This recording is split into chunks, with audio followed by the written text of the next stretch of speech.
आदरणीय सोनियाजी गांधी, आदरणीय राहुलजी गांधी, राष्ट्रवादीचे सर्व आदरणीय शरदचंद्रजी पवार, आप पक्षाचे प्रमुख अरविंदजी केजरीवाल, शिवसेनेचे नेते आदरणीय आदित्यजी ठाकरे, 20 नोव्हेंबरला होणाऱ्या विधानसभा निवडणुकीच्या पार्श्वभूमीवरती रत्नागिरी विधानसभा मतदारसंघामध्ये प्रचाराचा शुभारंभ आज या ठिकाणी संपन्न होत आहे। या शुभारंभाकरता तुम्हा सर्वांना मार्गदर्शन करण्यासाठी काही वेळामध्ये शिवसेनेचे पक्षप्रमुख व्यासपीठावरती येतीलच। त्यांच्यासोबत असलेले शिवसेनेचे नेते आदरणीय विनायकजी राऊत, शिवसेनेचे नेते आदरणीय माझे विधिमंडळातील ज्येष्ठ सहकारी भास्कर शेठ जाधव, काँग्रेस पक्षाच्या विधान परिषदेचे आमच्या सहकारी सन्माननीय माजी आमदार हुस्नबानी खलपे, उपस्थित असलेले व्यासपीठावर सर्व शिवसेना उद्धव बाळासाहेब ठाकरे, काँग्रेस पक्षाचे सर्व मान्यवर पदाधिकारी, राष्ट्रवादी काँग्रेसचे असणारे सर्व मान्यवर पदाधिकारी, उपस्थित असलेले सर्व मान्यवर मंडळी आणि माझ्यासमोर बसलेले रत्नागिरी विधानसभा मतदारसंघाचे सर्व आमचे मान्यवर पदाधिकारी आणि ज्यांना आपण 20 नोव्हेंबरला मतदान करणार आणि रत्नागिरी विधानसभा मतदारसंघ हा शिवसेनेचा म्हणजे पर्यायाने महाविकास आघाडीचा मतदारसंघ आहे हे सिद्ध करणार ते बाळासाहेब माने, उपस्थित असलेले सर्व मान्यवर मंडळी, बंधू भगिनी, मातांनो आणि मित्र हो,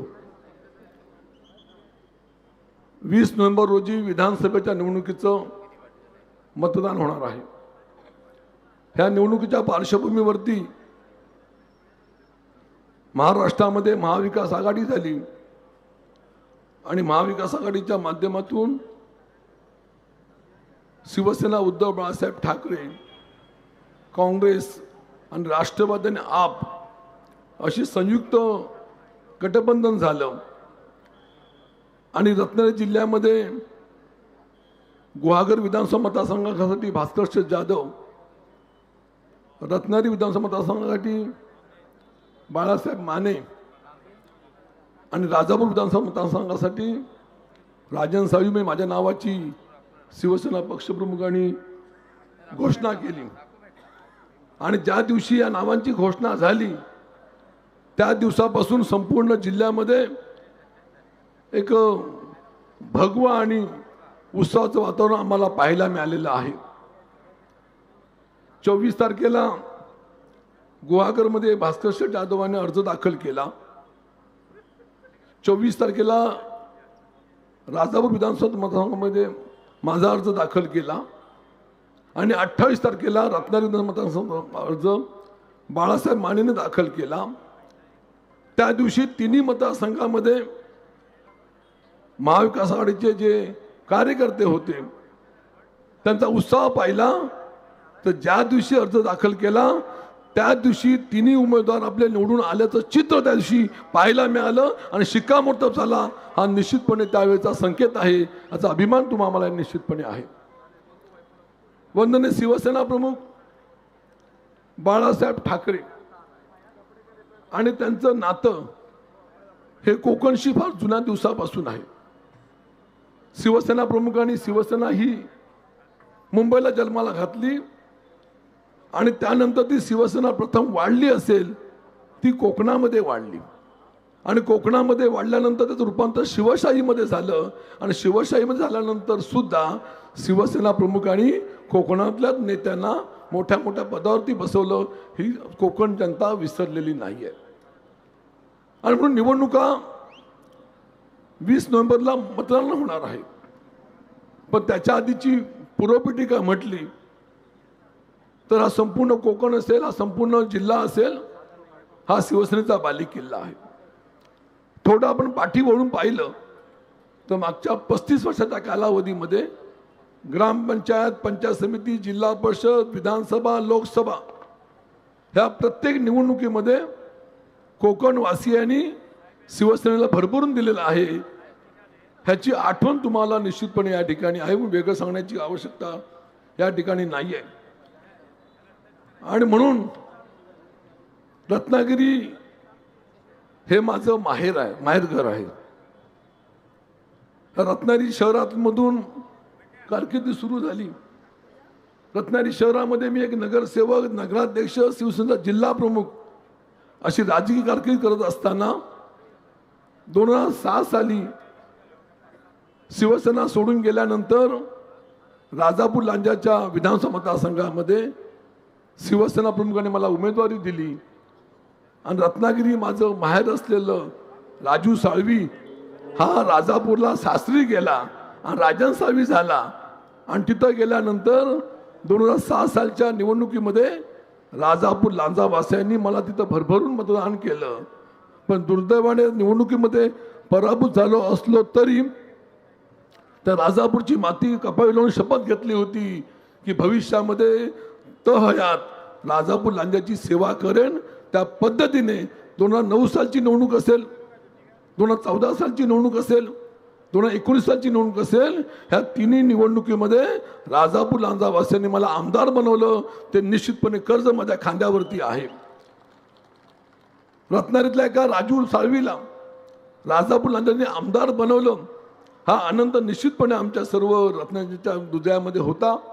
आणि मग त्या पद्धतीने त्या मतदारसंघामध्ये काम करत असताना आपल्या सर्वांचे आशीर्वाद महत्त्वाचे होते. आपल्याला माहिती आहे की रत्नागिरी विधानसभा मतदारसंघ हा शिवसेनेचा बालेकिल्ला आहे. ह्या बालेकिल्ल्यामध्ये विधानसभा निवडणुकीमध्ये 2004 सालची गोष्ट सांगतो. 2004 साली या मतदारसंघामध्ये उदय सामंत राष्ट्रवादीकडनं उमेदवार म्हणून होते. त्या निवडणुकीचं आपण एक मताधिक्य पाहिलं. ते मताधिक्य फक्त आणि फक्त 5000चं मताधिक्य होतं. 2009ची निवडणूक पाहिली आपण तर त्या निवडणुकीमध्ये मताधिक्य फक्त आणि फक्त 6000चं होतं. आणि मग त्यानंतरच्या काळामध्ये शिवसेना भाजपा युती तुटल्यानंतर हे उदय सामंत शिवसेनेमध्ये आले. शिवसेनेच्या परिवारामध्ये त्यांना सामावून घेण्यात आलं. आणि 2014ची निवडणूक आपण पाहिली तर 2014 सालच्या निवडणुकीमध्ये सुद्धा त्यांचं जे मताधिक्य होतं ते मताधिक्य जवळजवळ 40,000चं मताधिक्य होतं. 2019 सालची निवडणूक आपण पाहिली तर त्या निवडणुकीमध्ये सुद्धा ते मताधिक्य 70,000च्या पुढे होतं. ह्याचा अर्थ असा आहे की संपूर्ण हा मतदारसंघ हा शिवसेनेचा बालेकिल्ला आहे. ही अभिमानाची गोष्ट या ठिकाणी आपल्याला सांगेल. आणि म्हणून या ठिकाणी बाळासाहेब माने 2024 सालच्या निवडणुकीला महाविकास आघाडीचे शिवसेनेच्या वतीने उमेदवार आपल्यासमोर या ठिकाणी आलेले आहेत. बाळासाहेब मानेंचं निश्चितपणे या भागामध्ये 5 वर्षाच्या कालावधीमध्ये आमदार असताना या भागातल्या प्रत्येक भागामध्ये त्यांचं स्वतःचं वलय त्यांनी निर्माण केलेलं आहे. आणि निश्चितपणे अभिमानाने सांगेन ह्या असलेल्या शिवसेना उद्धव बाळासाहेब ठाकरेमध्ये बाळासाहेब माने आल्यानंतर जसं दुधामध्ये साखर पडली की दूध मधुर होतं तसा विधानसभा मतदारसंघ सुद्धा आपला मधुर झालेला आहे. आणि म्हणून भविष्यातल्या निवडणुकीची काळजी करण्याची कोणी कारण नाही आहे. दुर्दैवाने हा संपूर्ण मतदारसंघाला एक गद्दारीची झळक लागलेली आहे. वंदनीय शिवसेना प्रमुख बाळासाहेब ठाकरेंच्या आशीर्वादाने हे कोकण सजलेलं फुललेलं नक्की आहे. पण या विधानसभा मतदारसंघामध्ये ज्यांनी ह्या उदय सामंतांना धनुष्यबाणासोबत मतांकडून निवडून दिलं होतं ती सर्व लोकांची नैतिक जबाबदारी आता राहणार आहे की 2024 सालच्या निवडणुकीमध्ये ही गद्दारी तुम्ही आम्ही सहन करून घेऊ शकतच नाही. ह्या सामंतांना आपण मातीमध्ये गाडायचं आहेच. हा संकल्प तुम्हाला निश्चितपणे सोडायचा आहे. हा विधानसभा मतदारसंघ तुमचा आमचा बालेकिल्ला आहे हे सिद्ध करून दाखवायचं आहे. ही नम्रपणे विनंती या ठिकाणी आपल्याला करत आहे. राहिला आमचा राजापूर लांजा साखरपा विधानसभा मतदारसंघ, खरोखर नम्रपणे सांगेन की हा मतदारसंघ हा खरोखर शिवसेना प्रमुख बाळासाहेब ठाकरे यांच्या आशीर्वादाने प्रेरित झालेला आहे. ह्या मतदारसंघामध्ये आपण पाहिलं असेल, ह्या मतदारसंघाने आतापर्यंत रवींद्रजी मानेंना आमदार बनवलं, रवींद्रजी मानेंना शिवसेना प्रमुखाने शिवसेनेच्या काळामध्ये पालकमंत्री बनवलं. त्यानंतरच्या काळामध्ये सुभाष बनेनाईडींना आमदार बनवलं आणि राजापूर लांजा या परिसरामध्ये तिथल्या जनतेने आप्पासाहेबांना पहिला आमदार बनवलं. त्यानंतरच्या काळामध्ये त्या ठिकाणी गणपत कदमना आमदार बनवलं आणि आताच्या 3 टर्ममध्ये राजापूर लांजावासींनी मला आमदार बनवलं. म्हणून याचा अर्थ असा, माणसं बदलली तरी त्यांची निष्ठा ही शिवसेनेशी आहे, सांगायला अभिमान या ठिकाणी वाटतो. त्या मतदारसंघाचं नेतृत्व करत असताना त्या भागामधल्या ग्रामपंचायती, पंचायत समिती, जिल्हा परिषद, विधानसभा आणि लोकसभा ह्या प्रत्येक निवडणुकीमध्ये त्यामध्ये शिवसेनेच्या बाजूने संपूर्ण मतदारसंघ राहिलेला आहे. आपल्याला माहिती असेल की 2.5 ते 3 वर्षापूर्वी ज्यांना शिवसेना प्रमुखांनी मोठं केलं, ज्यांना शिवसेना पक्षप्रमुख मोठं केलं, ते शिवसेना सोडून आपल्यासोबत 40 आमदार घेऊन गेले, 12 खासदार निघून गेले. गद्दारीची कीड ताटून लागली आणि त्या परिस्थितीमध्ये सुद्धा आमचा हा मतदारसंघातली सर्व माणसं, आम्ही सर्व मंडळी शिवसेना प्रमुखांशी प्रामाणिक राहिलो. ह्याचा अर्थ असा आहे की आमच्या सर्वांच्या निष्ठा ह्या बाळासाहेबांची चरणाशी आहे आणि आमच्या निष्ठा ह्या तुमच्याशी आहे.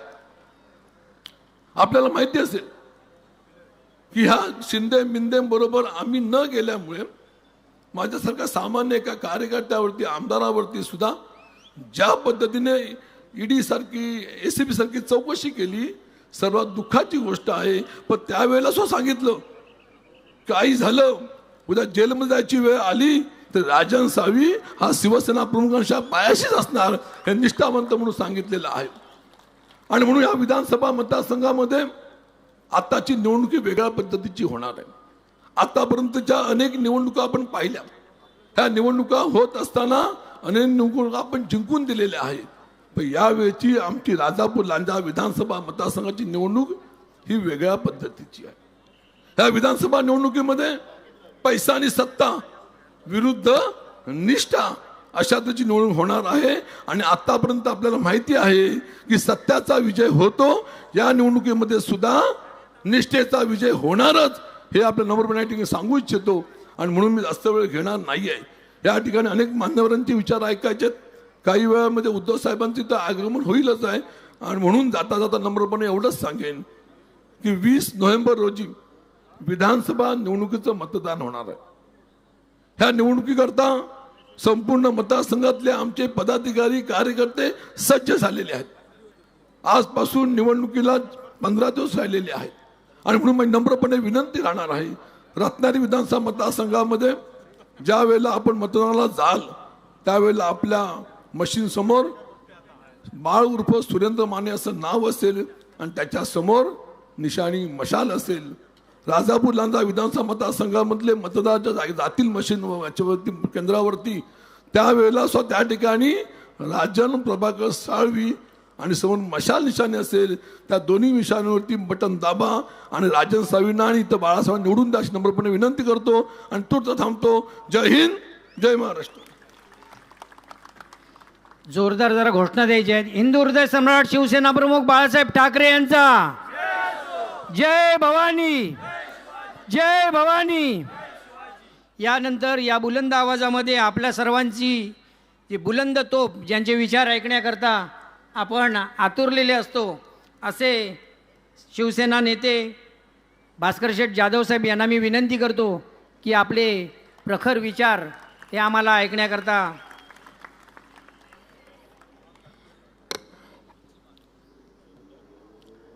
छत्रपती शिवराय.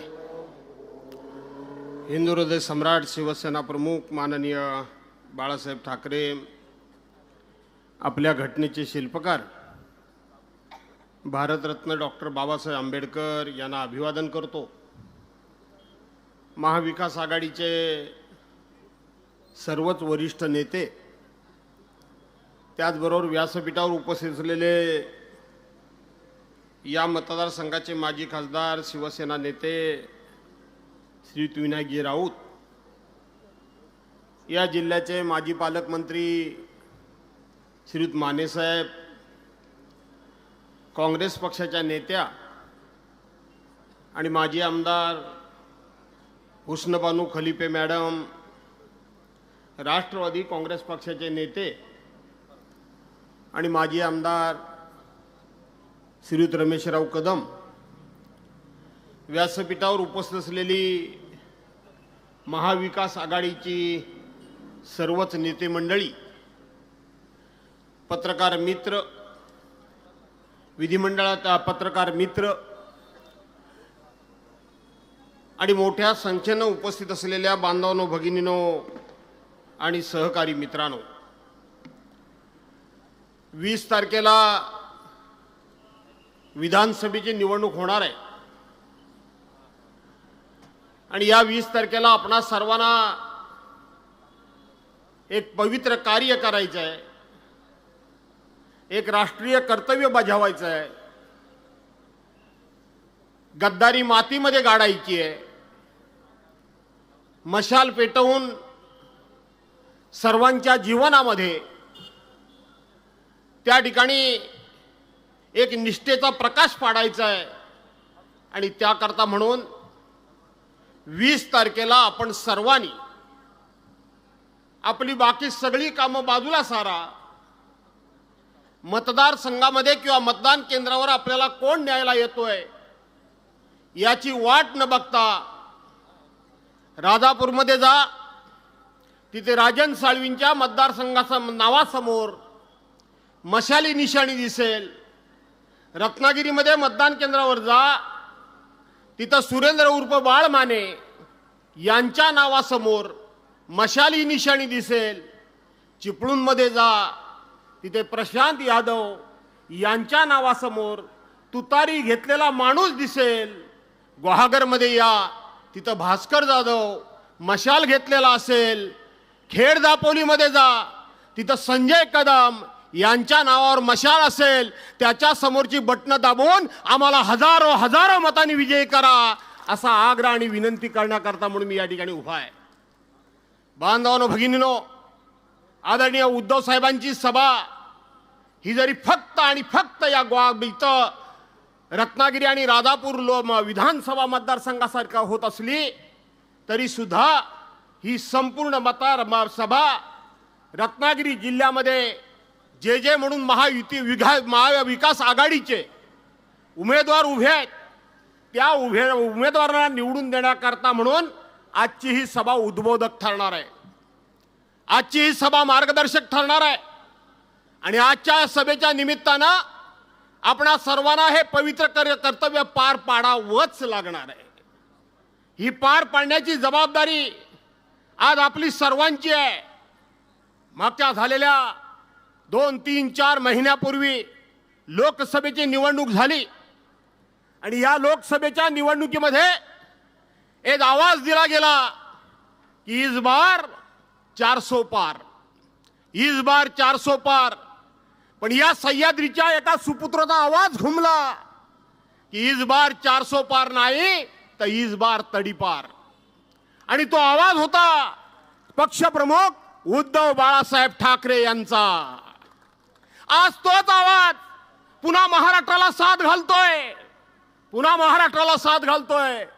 2022 साली ज्या पद्धतीने या महाराष्ट्रामध्ये गद्दारी झाली ती गद्दारी गाडण्याकरता म्हणून समस्त महाराष्ट्राला महाविकास आघाडीचे नेते आणि उद्धव बाळासाहेब ठाकरे हे तुम्हाला साथ घालतायत. आठवा तो दिवस 22 जून 2022 रोजी ज्या वेळेला कुठल्याही प्रकारचं कारण नसताना, कुठल्याही प्रकारचा गुन्हा नसताना या महाराष्ट्राचं सरकार, महाविकास आघाडीचं सरकार अतिशय उत्तम प्रकारे चाललेलं असताना, कोरोना सारख्या महासंकटामध्ये आपल्या देशामध्ये महाराष्ट्रानं आदर्श अशा प्रकारचं काम केलं. या महाराष्ट्रातल्या जवळजवळ 12.5-13 कोटी जनता, ही जनता कुठल्या पक्षाची आहे, कुठल्या पंथाची आहे, कुठल्या जातीची आहे, कुठल्या धर्माची आहे, कुठल्या विचाराची आहे, याचा विचार त्यावेळेला राज्याचे प्रमुख म्हणून उद्धव बाळासाहेब ठाकरे यांनी केला नाही. तर त्यांनी एकच नारा दिला की हे संपूर्ण महाराष्ट्र म्हणजे माझं कुटुंब आहे आणि त्या कुटुंबाचं जतन करणं, त्याच्या जीविताचं रक्षण करणं ही माझी जबाबदारी आहे, ही उद्धव बाळासाहेब ठाकरेंनी त्याला घोषणा दिली होती. आणि महाविकास आघाडीनं सही सलामत या महाराष्ट्रातल्या जनतेला त्या कोरोनासारख्या संकटातून बाहेर काढलं. त्यानंतर उद्धव साहेबांच्यावर एक जीवघेणी अशा प्रकारची शस्त्रक्रिया झाली. शस्त्रक्रिया झाल्यानंतर जेमतेम हाताचा आधार धरून ते उठायला बसायला लागले होते.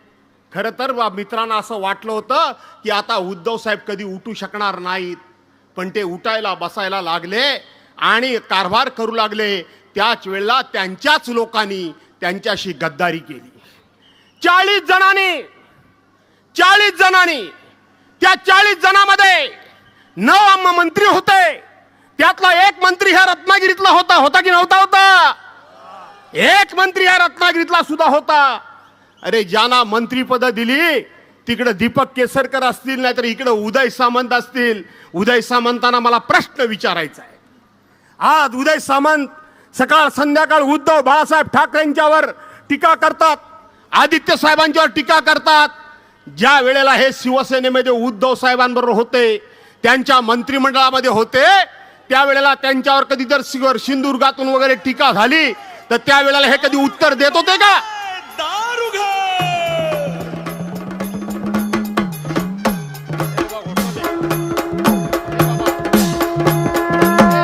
सत्वरी भुवरी ग अंबे सत्वरी भुवरी सत्वरी भुवरी ग अंबे सत्वरी. उद्धव साहेब आगे बढ़ो. हिंदू हृदय सम्राट शिवसेना प्रमुख बाळासाहेब ठाकरे यांचा आदि माये तू ये आदि शक्ती तू ये असुरांचा संहार. यानंतर मशाल हाती उद्धव साहेब शिवप्रतिमेला पुष्पहार अर्पण करतील. जोरदार घोषणा द्यायची आहेत. गो ब्राह्मण प्रतिपालक हिंदवी स्वराज्य संस्थापक राजाधिराज शिवछत्रपती शिवाजी महाराज की जय भवानी, जय शिवाजी, जय भवानी. हर हर हर. अत्याचारी दैत्यांपासून अभय आम्हाला दे. उद्धव साहेब आगे बढ़ो. उद्धव साहेब आगे बढ़ो. अशा तऱ्हेने आपलं सर्वांचं लाडकं नेतृत्व उद्धवजी ठाकरे साहेब यांचं आगमन झालेलं आहे. मशाल हाती दे गाई मशाल हाती दे.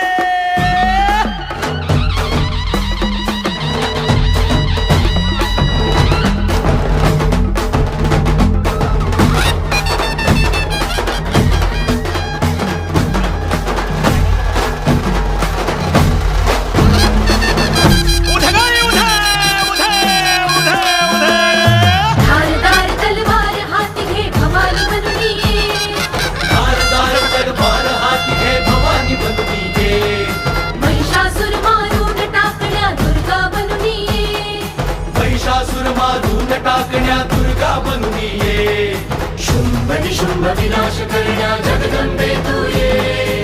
पाप वाढले घोर जाळण्या मशाल हाती दे. मशाल हाती दे. सत्वरी भुवरी ये ग अंबे सत्वरी भुवरी ये.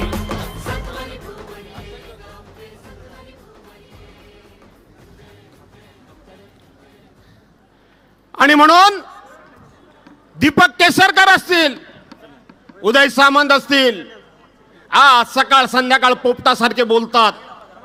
ज्या वेळेला मंत्री म्हणून होते, पालकमंत्री म्हणून होते, त्यावेळेला ज्या वेळेला उद्धव साहेबांच्यावर टीका टिप्पणी होत होती त्यावेळेला तुमच्या दाताची दात खेळी बसली होती. तुम्ही कधी प्रतिकार केलात नाही, तुम्ही कधी कोणाला उत्तर दिलत नाही. आणि अशा वेळेला मी कोरोनाच्या संकटामध्ये उद्धव साहेबांच्या आधारपणामुळे या लोकांनी धोका दिलेला आहे. आणि धोका दिलेला असताना आज पुन्हा एकदा यांना धडा शिकवण्याची वेळ आलेली आहे.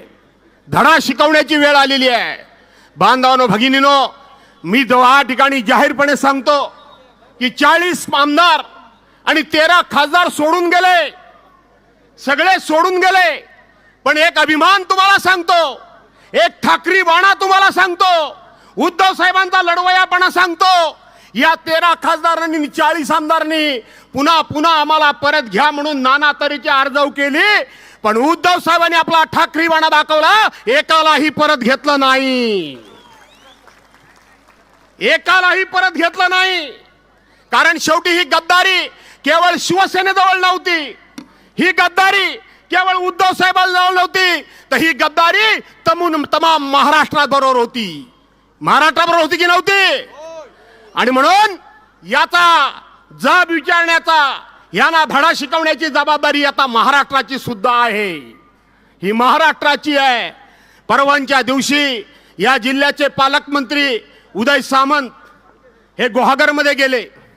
मी परवांच्या दिवशी राजन साळवींच्या तिथे राजापूरमध्ये सभेला गेलो होतो.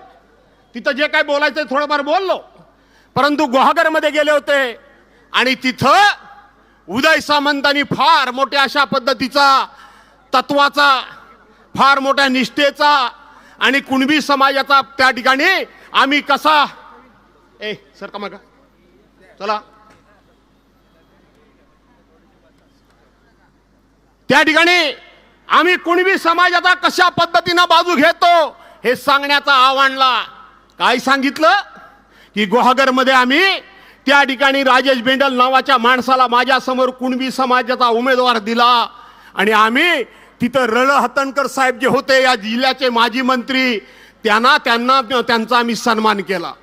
या जिल्ह्याचे सर्वात मोठे महान नेते शामरावजी पेजे या साहेबांचा उल्लेख केला आणि आम्ही फार मोठं काहीतरी त्या ठिकाणी त्यांचा आदर केला म्हणून सांगतात.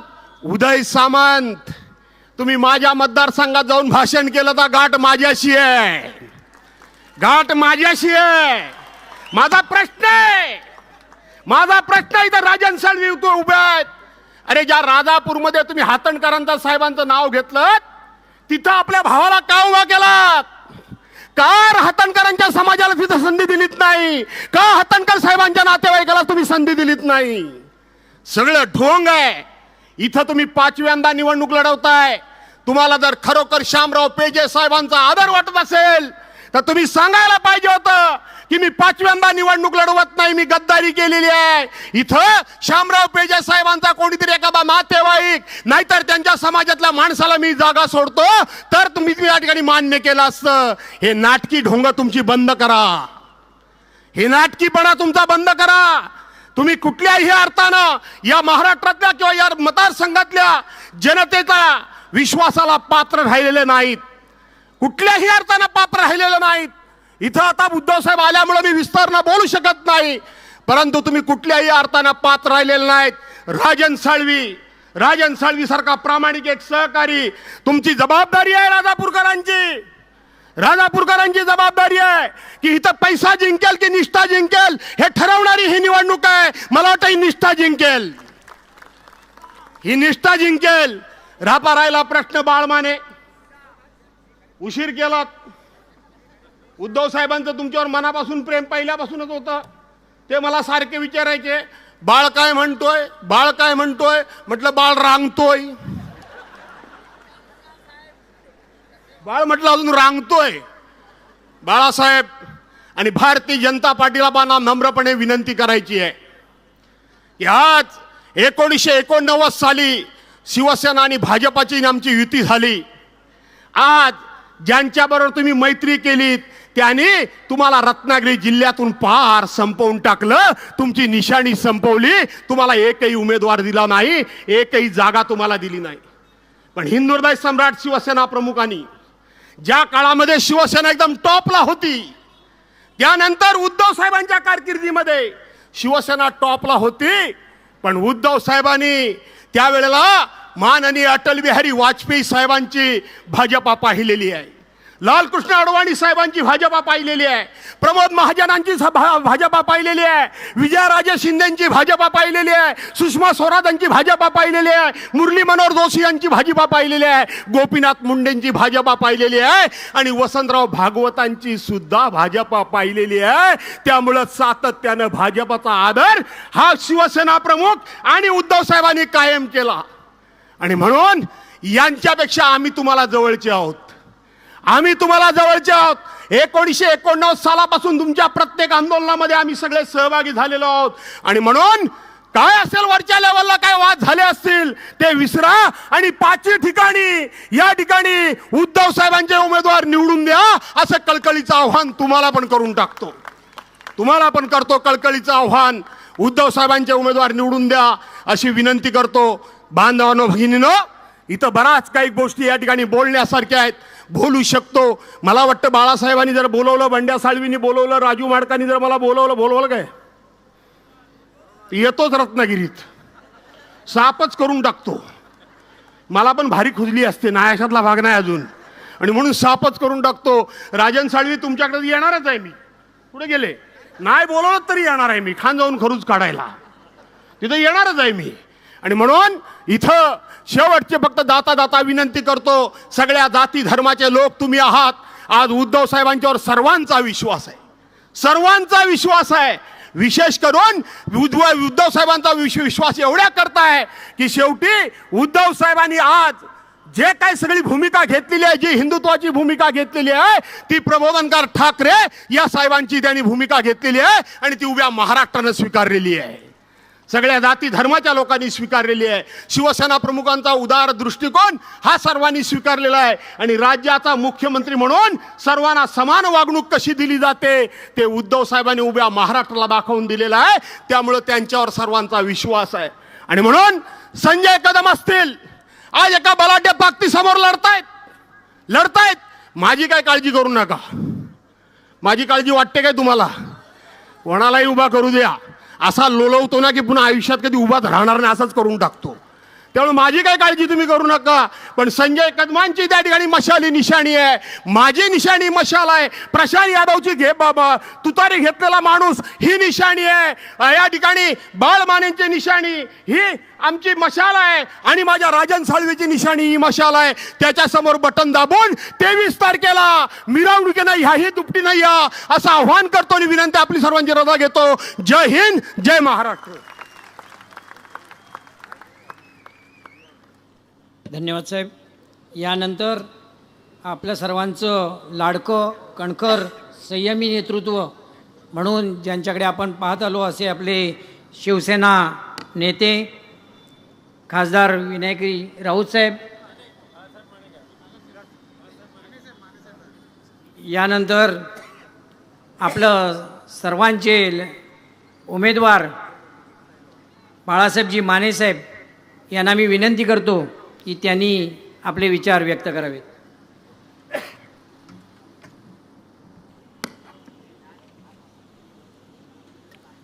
महाराष्ट्राचा आराध्य दैवत छत्रपती शिवराय, हिंदू हृदय सम्राट कैलासवासी आदरणीय बाळासाहेब ठाकरे यांना वंदन करून, महामानव भारतरत्न डॉक्टर बाबासाहेब आंबेडकर यांना वंदन करून, आजच्या या रत्नागिरी राजापूर विधानसभेच्या 20 तारखेला होणाऱ्या निवडणुकीच्या प्रचाराच्या निमित्तानं या ठिकाणी उपस्थित असलेले आदरणीय शिवसेना उद्धव बाळासाहेब ठाकरे पक्षाचे प्रमुख आदरणीय माजी मुख्यमंत्री उद्धवजी ठाकरे साहेब, युवा सेनेचे अध्यक्ष आदरणीय आदित्य ठाकरे साहेब, शिवसेनेचे सचिव आदरणीय माजी खासदार विनायकराव राऊत साहेब, शिवसेनेचे नेते आदरणीय भास्कर जाधव साहेब, या ठिकाणी माझ्यासोबत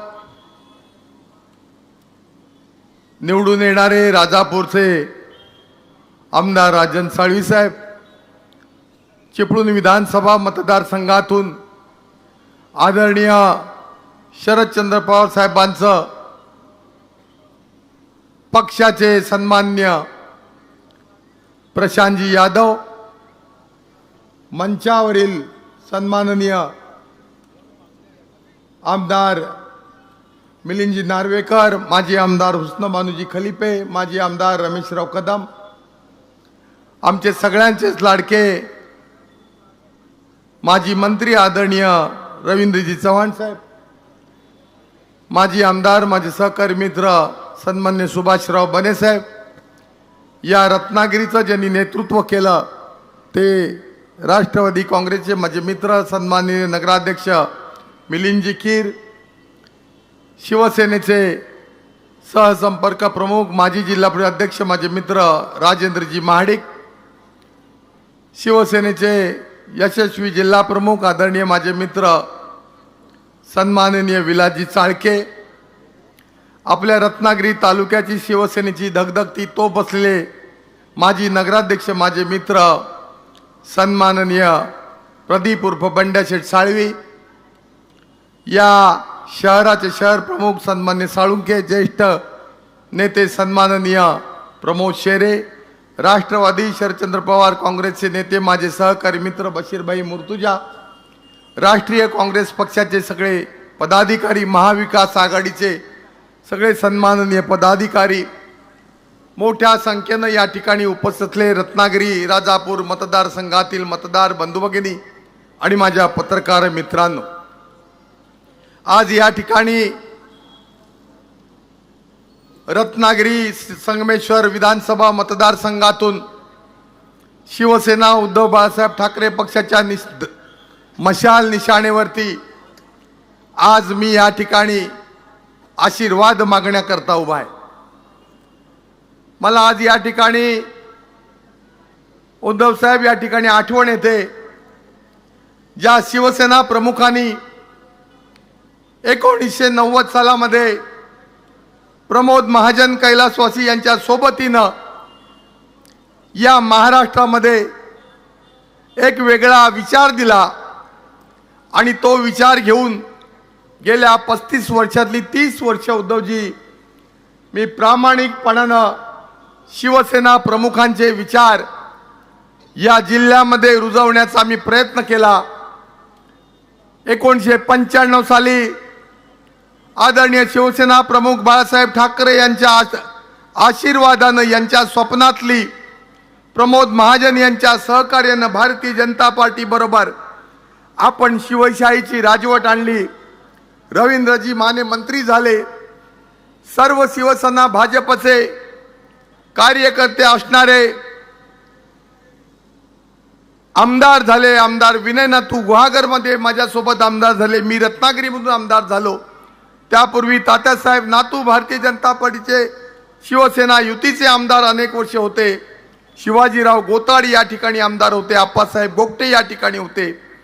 आणि खऱ्या अर्थानं उद्धवजी हे वैभवाचे दिवस होते. मला आठवतं 1995 साली एक सामान्य कार्यकर्ता मी होतो, परंतु रवींद्र माने साहेबांनी शिवशाही खऱ्या अर्थानं काय असते या सह्याद्रीच्या कड्याकपाऱ्यामध्ये अरबी समुद्राच्या किनाऱ्यावरती शिवसेना प्रमुखांचे विचार रुजवले. आम्ही कधी कोण कुठल्या पक्षाचा होता विचार मानले नाहीत. आम्ही निव्वळ म्हणजे निव्वळ शिवसेना प्रमुखांचे विचार मानले. या 35 वर्षातली 5 वर्ष जर सोडली तर 30 वर्ष शिवसेना आणि भारतीय जनता पार्टी म्हणून आम्ही उद्धवजी हातामध्ये हात घालून काम केलं आणि असे वैभवाचे दिवस आम्ही सगळ्यांनी पाहिलेले आहेत. मला आज खऱ्या अर्थानं आपल्यामध्ये शिवसेना प्रमुख बाळासाहेब ठाकरे आपल्यामध्ये आज मला दिसत आहेत. मी मातोश्रीवर प्रमोदजी महाजन, गोपीनाथ मुंडेंबरोबर एक कार्यकर्ता म्हणून आलोय. ज्या वेळेला तुम्ही माझ्या हातामध्ये शिवबंधन बांधलात 23 तारखेला, त्यावेळेला मला ह्या सगळ्यांची आठवण आली. आज हे माझ्याबरोबर नाही आहेत, परंतु तुम्ही मला स्वीकारलात. तुम्ही मला एक प्रश्न केलात आणि आपण मला म्हणालात, अरे तू आमच्या कुटुंबातीलच आहेस. आज मला खऱ्या अर्थानं आनंद होतोय.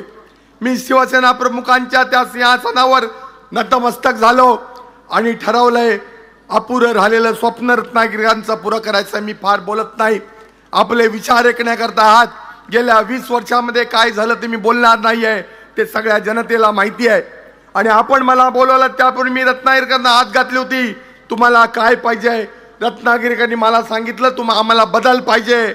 तुम्ही शिवसेना उद्धव बाळासाहेब ठाकरेंच्या पक्षाची मशाल हातात घ्या, महाविकास आघाडीकडून उभे राहा, आम्ही तुमच्या पाठीमागे आहोत. हा सर्व रत्नागिरीकरांनी मला विश्वास दिला आहे आणि म्हणून तुमचे आशीर्वाद मी कधीच विसरू शकत नाही. आपण मला मोठ्या मनानं स्वीकारलात. 91 सालातली अनंतराव गीते साहेबांची निवडणूक असून देत, 96 सालामध्ये आपण अनंतराव गीते साहेबांना खासदार केलं. त्यावेळेला बाळासाहेब ठाकरे आणि प्रमोद महाजन सांगितलं आपल्याला गीते साहेबांना निवडून आणायचं. आम्ही आणला. 1999 साली योगायोगानं गीते साहेबांनी आम्ही एका दिवशी आमदार आणि खासदार झालो. हे वैभवाचे दिवस आम्ही विसरणार नाही आहेत. 2004 साली सुद्धा आम्ही 34,000 मताधिक्याने या मतदारसंघामध्ये गीते साहेबांना आम्ही विजयी केलं. तुम्ही 2014 साली साहेब मला विचारलं होतं, लोकसभा बाळ तू आमच्या पक्षाकडून लढतोच काय? मी नम्रपणानं म्हटलं होतं मी तेवढा अजून मोठा नाही आहे, मला विधानसभा लढायची आहे. या सगळ्या माझ्या सहकार्यांनी 2014ला शिवसेना भाजपचा उमेदवार म्हणून माझा उमेदवारी अर्ज भरला. दुर्दैवानं त्या ठिकाणी जे काय झालं ते आपल्या सगळ्यांना माहिती आहे. परंतु मी जिद्द सोडली नाही, घेतला वसा सोडला नाही, कधीच कुठं डगमगलो नाही. आज कदाचित मी नेहमी असं म्हणतो, माझ्या भाषणामध्ये माझ्या बोलण्यामध्ये एखादी तरी म्हण असते, उद्धवजी आंधळ्याच्या गायी देव राखतो. आज आंधळ्याची गाय देवानं राखलेली आहे आणि म्हणून आज मला 2024ला आपण मोठ्या सन्मानाने या ठिकाणी स्वीकारलात. मी रत्नागिरीच्या मतदार बंधू भगिनींना एवढंच सांगेन की माननीय शिवसेना प्रमुखांचे विचार, माननीय शरदचंद्र पवार साहेबांचे विचार, माननीय गांधी कुटुंबियांच्या काँग्रेसचे विचार, आज सगळीकडे आपण एकत्र येऊन राजकारणाच्या पलीकडे जाऊन फक्त गद्दार आणि बेईमानांच्या विरोधात ही सगळी रत्नागिरी एकत्र झालेली आहे. कोणत्याही प्रकारचं राजकारण या ठिकाणी नाही आहे. सर्वसामान्य माणसांचा आपला माणूस म्हणून आदरणीय उद्धवजींनी महाविकास आघाडीनं मला उमेदवारी दिलेली आहे. मी एकच सांगेन, 1999 ते 2004 मला काम करण्याची संधी मिळाली. विधिमंडळामध्ये रत्नागिरीच्या विकासाचे प्रश्न मांडले, मच्छीमारांचे प्रश्न मांडले होते, आंबा बागायत शेतकऱ्यांचे प्रश्न मांडले होते, काजू उत्पादक शेतकऱ्यांचे प्रश्न मांडले होते. नव्यानं मत्स्य महाविद्यालय या ठिकाणी मत्स्य विज्ञान विद्यापीठ झालं पाहिजे, आपल्या मच्छीमारांची मुलं चांगल्या पद्धतीने शिकली पाहिजेत. पण दुर्दैवानं गेल्या 20 वर्षामध्ये काही होऊ शकलं नाही. उद्धवजी आपण मुख्यमंत्री असताना खऱ्या अर्थानं आम्हाला मेडिकल कॉलेज दिलात, आम्हाला इंजिनिअरिंग कॉलेज दिलात. एवढंच नव्हे तर आम्हाला विमानतळ कोस्ट गार्डचा केंद्र सरकारचा होता, त्या ठिकाणी अम्युनिटीज नव्हत्या, त्या ठिकाणी टॅक्सी वे नव्हता. आपल्याला डोमेस्टिक एअरपोर्ट सुरू करायचा झाला तर त्याच्याकरता राज्य सरकार म्हणून आपण मुख्यमंत्री म्हणून जवळजवळ 200 कोटीपेक्षा जास्त रुपये आपण दिलेत आणि आज त्या ठिकाणी पुढच्या 6 महिन्यामध्ये एअरपोर्ट होतोय. कदाचित मला असं वाटतंय रत्नागिरीमध्ये एक स्टेडियम होतं, त्या स्टेडियमची वाट लावून झाली. दुसरं स्टेडियम क्रीडा संकुल MIDC मध्ये करतायत, 15 वर्ष झाली. असे कितीतरी प्रकल्प आज प्रलंबित आहेत. म्हणून हे प्रकल्प आपल्याला पूर्ण करायचे आहेत आणि कदाचित आपल्या आशीर्वादानं हे सगळं काही चांगल्या हातातून त्यांची उद्घाटनं व्हावीत असं नियतीच्या मनामध्ये असावं, परमेश्वरच्या मनामध्ये असावं, म्हणून हे सगळं घडलंय. साहेब मेडिकल कॉलेज या ठिकाणी सुरू झालंय, त्या ठिकाणी प्राध्यापक नाही आहेत. इंजिनिअरिंग कॉलेज पॉलिटेक्निक सुरू झालं, त्या ठिकाणी साधे प्राध्यापक नाहीत. आरोग्याची व्यवस्था ढासळले, साध्या प्राथमिक केंद्रात, साध्या PSC मध्ये, सब सेंटरमध्ये, ग्रामीण रुग्णालयामध्ये, आमच्या सिव्हिल हॉस्पिटलमध्ये साहेब डेंग्यूनी मलेरिया सुद्धा बरा करण्याकरता औषधोपचार होत नाहीत. याच्यासारखी दयनीय परिस्थिती नाही आणि म्हणून मी स्वीकारलंय. तुम्ही माझ्यावर विश्वास टाका. या ठिकाणी आरोग्याची व्यवस्था असेल, रत्नागिरी शहराचं सगळं सार्वजनिक नागरीकरण असेल, ड्रेनेज सिस्टीम असेल, पाण्याची 24/7 योजना असेल, असे कितीतरी प्रश्न आज प्रलंबित आहेत. मी या ठिकाणी आपल्याला विश्वास देतो की हे सगळे विकासाचे प्रलंबित प्रश्न, आंबा उत्पादक शेतकऱ्यांचे प्रश्न, मच्छीमारांचे प्रश्न, मच्छीमारांनो घाबरू नका. त्या मिरकरवाडा बंदरामध्ये गेल्या 20 वर्षामध्ये काही होऊ शकलं नाही. निव्वळ समस्या निर्माण करायची, मच्छीमार बांधवांना घाबरवायचं आणि मग मी तुमचा विकास सांगायचं. काही काळजी करू नका, 23 तारखेला हे सगळं संपायचं आहे. एक परिवर्तन होणार आहे आणि म्हणून प्रशासकीय यंत्रणेत सुद्धा घाबरू नका. दुर्दैवानं जुलमी रीतीनं आज प्रशासन सुद्धा वेटीत धरण्याचं काम चालू आहे, अनेक ठिकाणी दबाव चालू आहे आणि म्हणून मी या ठिकाणी नम्रपणानं सांगतोय, आदरणीय उद्धवजींनी महाविकास आघाडीनं सगळ्या या नेत्यांनी मला या ठिकाणी आज मशाल चिन्हावरती उमेदवारी दिली आहे. मी या ठिकाणी आपल्याला एक विश्वास देतो की तुमच्या विश्वासाला माझ्याकडून तडा जाऊ देणार नाही.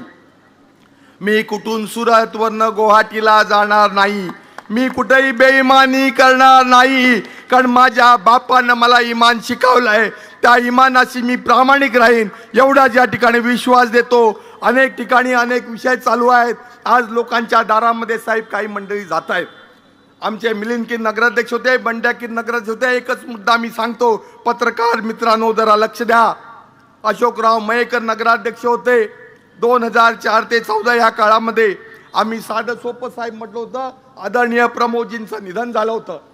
आणि मी अशोकराव मयेकर नगरपालिकेच्या सगळ्या शिवसेना भाजपच्या सहकाऱ्यांना नगरसेवकांना विनंती केली होती, ज्या प्रमोदजींनी मला 34व्या वर्षी आमदार केलं त्यांचं एक स्मारक रत्नागिरीमध्ये झालं पाहिजे, म्हणून स्वर्गीय प्रमोद महाजन क्रीडा संकुल असं नामकरण करण्याचा ठराव आम्ही आणला. या बेईमान 2004 ते 24 मध्ये असलेल्या आमदारानं आपल्या नगरसेवकांना बॉयकॉट करायला लावला. आमचा ठराव मंजूर केला नाही, पण मी अभिमानानं सांगेन काँग्रेसचे 3 नगरसेवक होते, त्यांनी आम्हाला मदत केली. मी त्यांना विनंती केली, प्रमोद महाजन राजकारणाच्या पलीकडचा व्यक्ती आहे, तुम्ही राजकारण ह्याच्यात आणू नका. या बेईमानांनी राजकारण आणलं. आमचे स्वर्गीय माजी नगराध्यक्ष डॉक्टर जयशंकर केळकर नगराध्यक्ष होते राऊत साहेब, त्यांच्या नावानं एक रस्त्याचं नाव द्यावं आम्ही म्हटलं, यांनी त्याला विरोध केला. आम्ही तो विरोध मोडून काढला आणि आम्ही त्या ठिकाणी नाव दिलं. नियती किती आहे बघा, क्रूर आहे.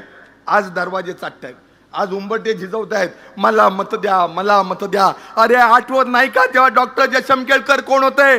आठवत नाही का त्यावेळेला प्रमोद महाजन कोण होते? जर जनाची नाही मनाची लाज असेल तर पुढच्या 15 दिवसात उगाच कोणाचे उंबरटे झिजवू नका. तुमचे कोण मतदार असतील त्यांच्याकडे मत मागायला जा. बाकी रत्नागिरीने ठरवलंय, आमचा ठरलंय, तुमचे आशीर्वाद द्या एवढीच विनंती करून थांबतो. जय हिंद, जय महाराष्ट्र.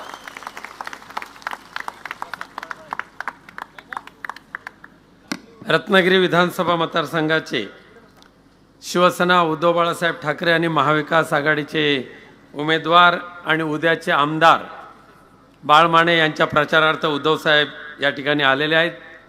त्यांचे विचार ऐकण्यासाठी आपण उत्सुक आहात याची आम्हाला कल्पना आहे. आणि उद्धव साहेबांचं भाषण सुरू होण्याच्या अगोदर मी जिल्हाप्रमुख विलास साळके, माननीय राजू महाडिक, माननीय बंड्याशेठ साळवी आणि या सर्व पदाधिकाऱ्यांना विनंती करतो, माननीय उद्धव साहेबांचं पुष्पहार देऊन स्वागत करावं.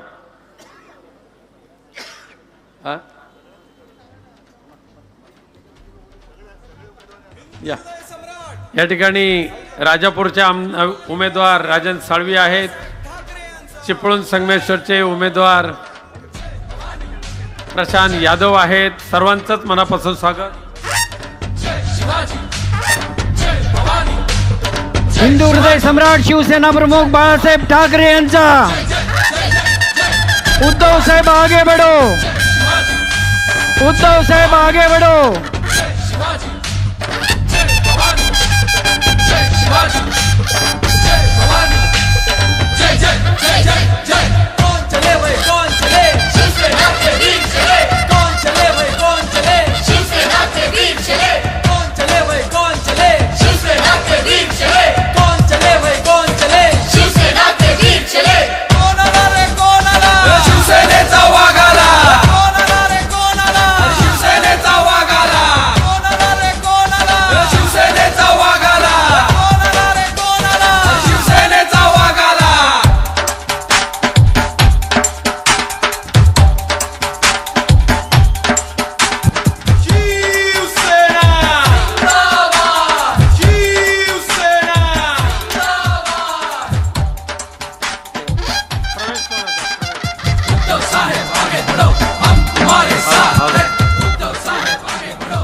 उद्धव साहेबांकडे रत्नागिरी ॲल्युमिनियम प्रकल्प बाधित शेतकरी संघ यांचं निवेदन आलेलं आहे.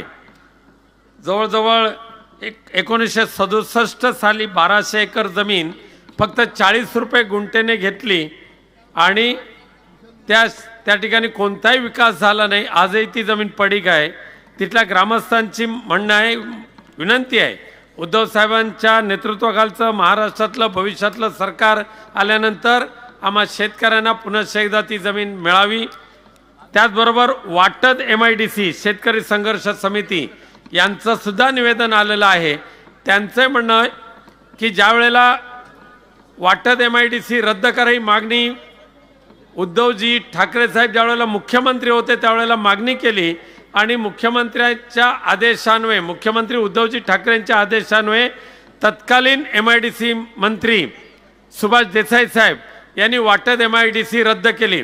दुर्दैवाने आपलं सरकार गेल्यानंतर आत्ताच्या MIDC मंत्र्यांनी पुन्हा एकदा वाटदमध्ये MIDC आणण्याचा घोळ जो घातलाय त्याच्या विरोधात सुद्धा सर्व ग्रामस्थ एकवटलेले आहेत. मी ह्या सर्व निवेदनं माननीय उद्धव साहेबांकडे देऊन उद्धव साहेबांना विनंती करतो की आपलं मार्गदर्शन करायला आपण मार्गदर्शन करावं. माईक घ्या. उचल.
जमलेल्या माझ्या तमाम महाराष्ट्रप्रेमी बांधवांनो, भगिनींनो आणि मातांनो, मी आजपासून माझ्या भाषणाची सुरुवात वेगळी करायला सुरुवात केलेली आहे. पटते की नाही तुम्हाला? कारण पारंपरिक जी आपली पद्धत आहे, जी मी दसऱ्याला केली होती, जमलेल्या माझ्या तमाम हिंदू बांधवांनो, भगिनींनो आणि मातांनो, लोकसभेच्या वेळेला देश वाचवायचा होता, आता आपल्याला महाराष्ट्र वाचवायचं आहे. अनेक जण धुमाकूळ घालतायत, पण आपला महाराष्ट्र हा काही लेच्या पेचांचा महाराष्ट्र नाही आहे. आणि आपला महाराष्ट्र कोणीही पैसे फेकून विकत घेऊ शकत नाही, अजिबात नाही, किती पैसेवाला असू दे. पण महाराष्ट्राच्या मातीमध्ये जो स्वाभिमान, जिद्द आणि एक लढाऊ बाणा आहे, तो कोणी कितीही पैसेवाला उतरला तरी विकला जाऊ शकत नाही, विकत घेऊ शकत नाही. मी आलो तेव्हा भास्करराव रंगात आले होते, रांगत नाही रंगात होते. आणि भास्करराव म्हटल्यानंतर तलवारबाजी आलीच. अनेक मुद्दे त्यांनी मांडले, तरी मला असं वाटतं भास्करराव मध्येच मी घुसलो म्हणून तुमचं भाषण तुम्हाला आवडतं घ्यावं लागलं. पण तरी देखील तुम्ही जे बोललाय तशा सभा घ्या आणि एकदा काय तो यांचा चुपडा साफ करून टाका. लोकसभेच्या वेळेला मी याच मैदानात आलो होतो आपल्याला भेटायला. एका गोष्टीचं म्हणजे मला अर्ध समाधान आहे आणि अर्ध थोडंसं वाईट पण वाटते, नाही बरंच वाईट वाटतंय. या भागाने आपल्याला चांगलं म्हणजे तुम्ही सगळ्यांनी चांगले आशीर्वाद दिले, खाली जरा डचपणलो. आता असं होता कामा नये. तिकडे सुद्धा मी जाणारच आहे, सिंधुदुर्गात पण जाणारच आहे, तिन्ही मतदारसंघात जाणार आहे. विशेष म्हणजे आपल्यावरती जे आरोप करतायत घराणेशाहीचे, त्यांना मला आता विचारायचं आहे की इकडे दोन भाऊ खातायत, तिकडे दोन भाऊ आणि एक वडील बसलेत खायला कोकण. म्हणजे कोकणामध्ये दुसरं कोणी जगायचंच नाही. इकडे वरच्या बाजूला आले का हे बसलेत आणि खाली गेलेत का ते बसलेत. मग सर्वसामान्य कोकणी बांधवाने आणि माता भगिनीने जायचं कुठे, करायचं काय? आमच्यावरती अगदी ठाकरे म्हणून घराणेशाहीचा आरोप तुम्ही केलात, मला मान्य आहेच, कारण मी ती परंपरा घेऊन पुढे चाललेलो आहे आणि ती परंपरा मी घेऊन पुढे चाललोय म्हणून आज माझ्याकडे काही नसताना हे सगळे आशीर्वाद देणारे माझी स्वतःची हक्काची माणसं माझ्यासोबत आहेत. परत एक वळण आलेले असं म्हणा पाहिजे तर, दुपारी मी कोल्हापूरला गेलो होतो, राधानगरीला. प्रचंड उत्साह, प्रचंड गर्दी. अगदी शेवटी लोक एवढी काय म्हणायचं तुम्हाला गच्च झाली की म्हटलं येऊ दे त्यांना, इकडे डी मध्ये येऊ द्या. अगदी स्टेजला खेटून लोक बसली. प्रचंड उत्साह. सगळीकडे एक आता मशाल पेटलेली आहे, धगधगायला लागलेली आहे. ज्या क्षणाची आपण वाट बघत होतो की कधी एकदा निवडणूक येते, तो क्षण आता आलेला आहे 20 तारखेला. आणि कोकण वरपासून खालपर्यंत अगदी थेट मुंबईपासून संपूर्ण किनारपट्टा, मला मशाल धगधगलेली पाहिजे. हे खोकेबाजीचं राजकारण आपल्याला आत्ताच जाळून भस्म करावं लागेल. जे वळण मी तुम्हाला सांगत होतो ते वळण केवळ उद्धव ठाकरेच्या अस्तित्वाचा विषय नाहीये, शिवसेनेच्या तर नाहीच आहे, पण आपल्या कोकणाच्या आणि महाराष्ट्राच्या अस्तित्वाचा प्रश्न निर्माण झालेला आहे. कोकण कोणाचं? गुंडांचं की माझ्या कोकणवासियांचं? हे तुम्ही ठरवायचंय. मी बोलून जातोय, पण ठरवणारे तुम्ही आहात. तुम्हाला कोकण आणि तुमचं भवितव्य, तुमचं भविष्य हे शिवशाही मानणाऱ्या शिवसैनिकाच्या, महाविकास आघाडीच्या कार्यकर्त्याच्या हातात द्यायचे की गुंडांच्या हातात द्यायचे, की जो पैशाचा माज दाखवून कोणी असेल तर मी विकत घेऊ शकतो, या एका गुरमीत चालणारी लोक आहेत, त्यांच्या हातामध्ये तुम्ही तुमची मुलं बाळं आणि तुमचं आयुष्य त्यांना तुम्ही देणार आहात का? देणार असाल तर तुमचा प्रश्न आहे, पण जे घेऊ इच्छितात त्यांना कळलं पाहिजे की तुमच्यात आणि त्यांच्यात मी उभा आहे, उद्धव बाळासाहेब ठाकरे उभा आहे. सगळेजण येत आहेत. बाळमानेजी, तुम्ही ज्या सोनेरी क्षणांच्या आठवणी सांगितल्या, मी सुद्धा त्याला साक्ष आहे. पण एक प्रश्न मला पडतो की ते क्षण जे होते सुवर्ण अक्षरात लिहावे असे क्षण होते, काही नव्हतं आपल्याकडे. म्हणजे नगरसेवक निवडून आला तर आपल्याला केवढं अप्रूप वाटायचं की आपले नगरसेवक निवडून आले. आमदार खासदार तर खूप लांबची गोष्ट होती. पहिले आपले आमदार निवडून आले वामनराव महाडिक, केवढं आम्हाला, मी लहान होतो, केवढं अप्रूप वाटलेलं, अरे वामनराव महाडिक आमदार झाले. त्याच्यानंतर वामनराव महाडिकच पहिले खासदार झाले. अरे वामनराव खासदार झाले. खासदार म्हणजे काय होतं, आमदार म्हणजे काय होतं, मुंबईचा महापौर म्हणजे मोठं पद आहेच ते. पण आपल्याकडे काहीही नव्हतं तेव्हा आपण एकत्र आलो होतो. एक वेळ होता आपल्यामध्ये की नाही, आपल्या देशासाठी आपण एकत्र आलं पाहिजे, हिंदुत्वासाठी आलं पाहिजे, राज्यासाठी आलं पाहिजे.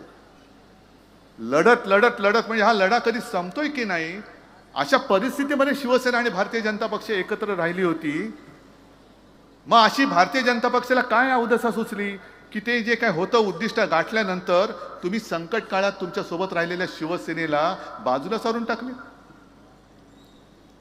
झालं, तुमचे आमदार झाले, खासदार झाले, मंत्री झाले, पंतप्रधान झाले. 2014 साली मानेजी, मला आठवत आहे का आपल्याला लढावं लागलं होतं, का हे जे आजचं पाप आहे ना, मी राधानगरीमध्ये जे सांगितलं तेच तुम्हाला सांगतोय. हे पाप माझ्या हातनं घडलेलं, हा गद्दार मी तुम्हाला दिला होता आणि केवळ तुम्ही माझ्यावरती भरोसा ठेवून त्याला निवडून दिला होता. तेव्हा शेवटच्या क्षणी अगदी 2 दिवस राहिले होते अर्ज भरायचे, मला एकनाथ खडसेंचा फोन आला. हे खडसेंनी सुद्धा सांगितले की उद्धवजी आता आपलं जमणं शक्य नाही. म्हटलं काय असं न जमण्यासारखं काय, सगळे गुण तर जुळतायत. गुण जुळले तरी आता 36चा आकडा का करताय तुम्ही?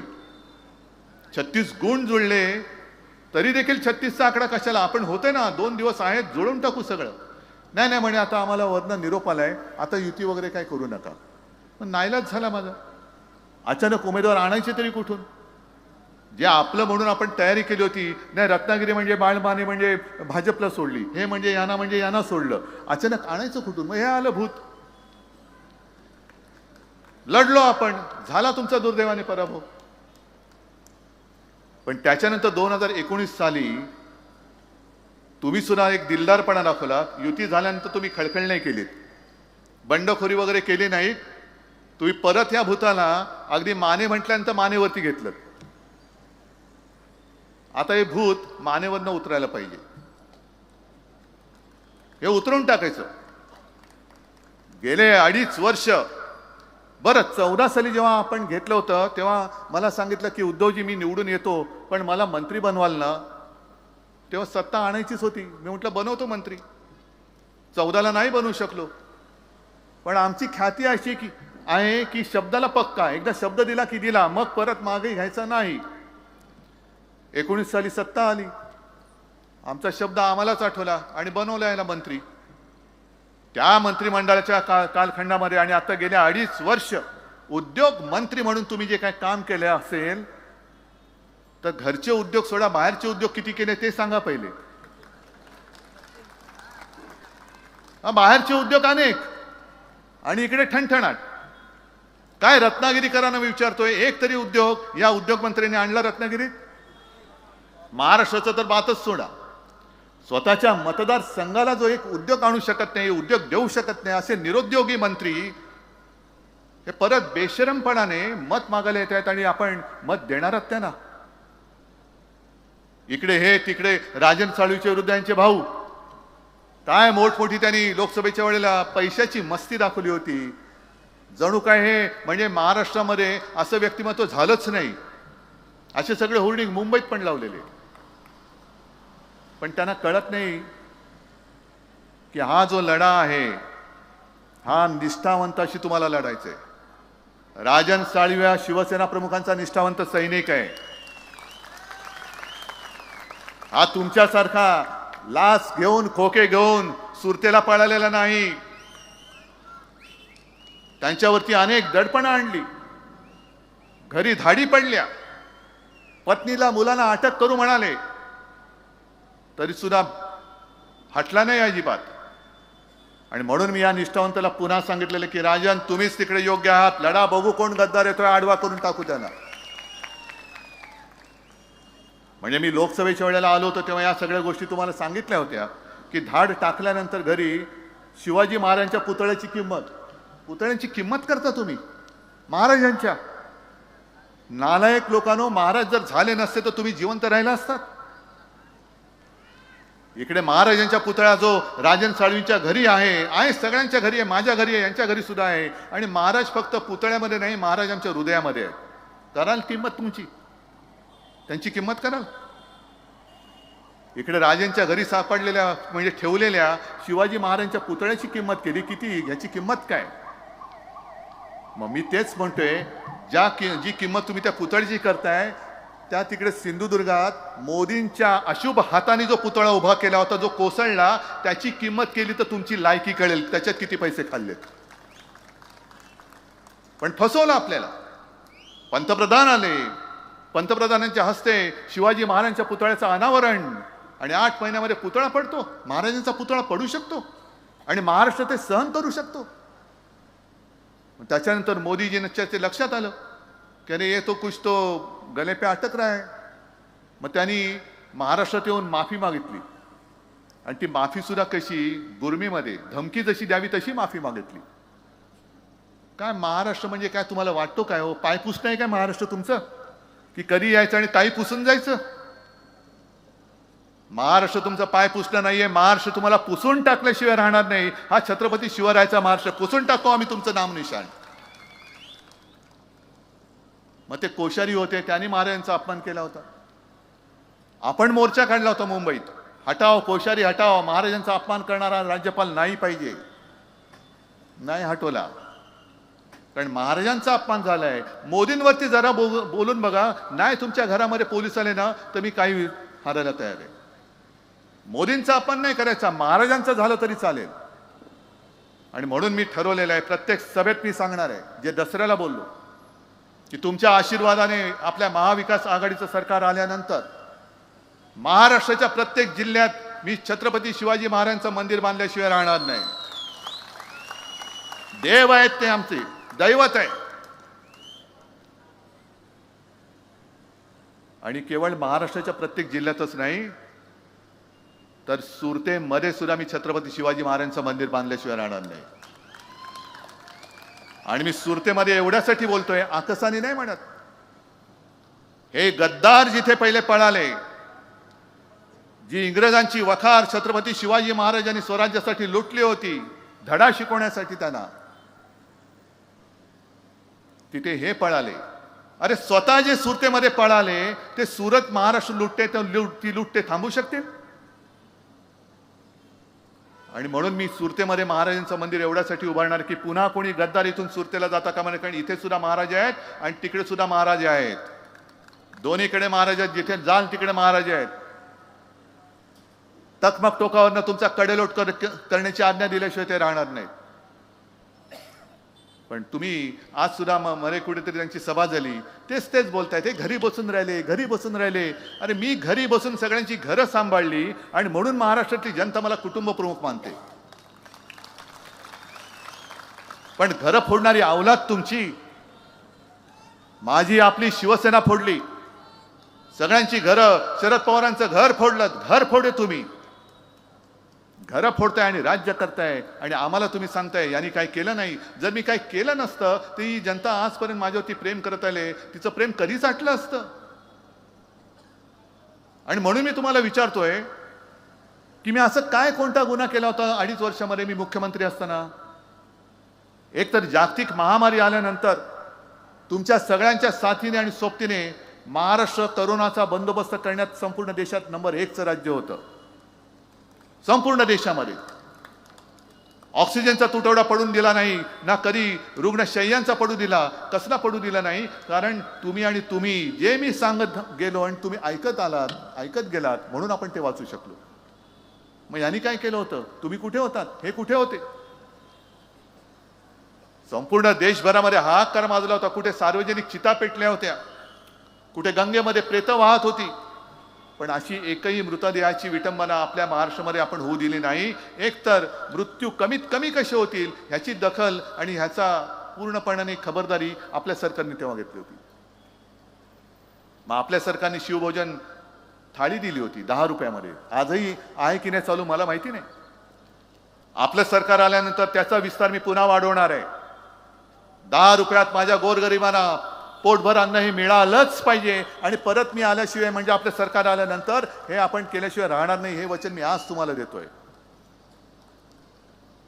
त्याच्यानंतर काही जण सांगतात अहो बघा जरा. म्हटलं काय बघायचं? नाही, महिलांना जरा ते फसवतायत, महिलांसाठी योजना देत आहेत. मग इकडे माता भगिनी बसल्यात, त्यांना विचारतो ते जे काय तुम्हाला देत आहेत 1500 रुपये, घर चालते का तुमचं? अनेक जण म्हणतात की आम्हाला 1500 मिळतात. जरूर, पण महागाई एवढी प्रचंड वाढले की 1500 रुपये आमच्या पर्यंत येईपर्यंतच ते संपून जात आहेत. मधल्या काळामध्ये मी संभाजीनगरला गेलो होतो आणि तिकडे शेतीच्या बांधावरती उतरल्यानंतर ज्या काम करणारे शेतमजूर महिला आहेत त्यांना मी विचारलं काय ताई 1500 रुपये मिळाले? होय मिळाले म्हणे. मग काय बरं चाललंय? त्याला कसलं बरं म्हणे? पोराचं ऍडमिशन थोडी होतं होय. पोराची ऍडमिशन म्हणजे तिला 1500 रुपये ठीक आहेत, पण मुलाचं मी शिकू कशाला? मी कष्ट का करते? आई वडील जे कष्ट करतात ते मुलं मोठी होण्यासाठी करतात. मुलगा माझा शिकला पाहिजे. ते घोषणा ठीक आहे, मुलगी शिकली, प्रगती झाली, 1500 देऊन घरी बसवली, ही त्यांच्या शिक्षणाची किंमत. मग स्वतःच्या पायावर उभं कधी राहणार? कोण करणार उभं? आणि म्हणून मी ठरवलेलं आहे आपलं सरकार आल्यानंतर जसं मुलींना उच्च तंत्रज्ञानापर्यंत शिक्षण हे मोफत दिलं जातं तसं महाराष्ट्रामध्ये जन्मलेल्या प्रत्येक मुलाला सुद्धा आपलं सरकार मोफत शिक्षण दिल्याशिवाय राहणार नाही. मोफत शिक्षण. तुमच्या पायावर तुम्ही उभे राहा. स्वतःची मुलं कष्टाने कमवून तो जो घास तो 1 रुपया जरी असला ना तर त्याची किंमत तुमच्या 1500 नाही 15,000 कोटीपेक्षा जास्त त्या आईला असते. हे तुम्हाला कळणार नाही कारण तुम्ही सगळे घाऊक व्यापारी सगळे झाले, सगळे विकत घ्यायला निघालात तुम्ही. आणि म्हणून मी दुसरी जी योजना सांगतोय, जसं मनोहर जोशी, रवींद्र मानेजी तुम्ही मंत्री होतात त्या सरकारच्या काळात आपण जीवनावश्यक 5 जीवनावश्यक वस्तूंचे भाव हे स्थिर ठेवले होते. मग त्याच्यामध्ये डाळ आली, तेल आलं, साखर आली, तांदूळ आला, गहू आला. शेतकऱ्याचं 1 रुपयानी सुद्धा नुकसान होऊ न देता आपलं सरकार आल्यानंतर या 5 जीवनावश्यक वस्तूंचे भाव 5 वर्षासाठी आम्ही स्थिर ठेवून दाखवल्याशिवाय राहणार नाही. हे असं काहीतरी द्या. फुकटचं काही नकोय, हक्काचं मागतोय आपण. हक्काचं मागतोय. हक्क पाहिजे. महिलांची सुरक्षा वाऱ्यावरती आहे.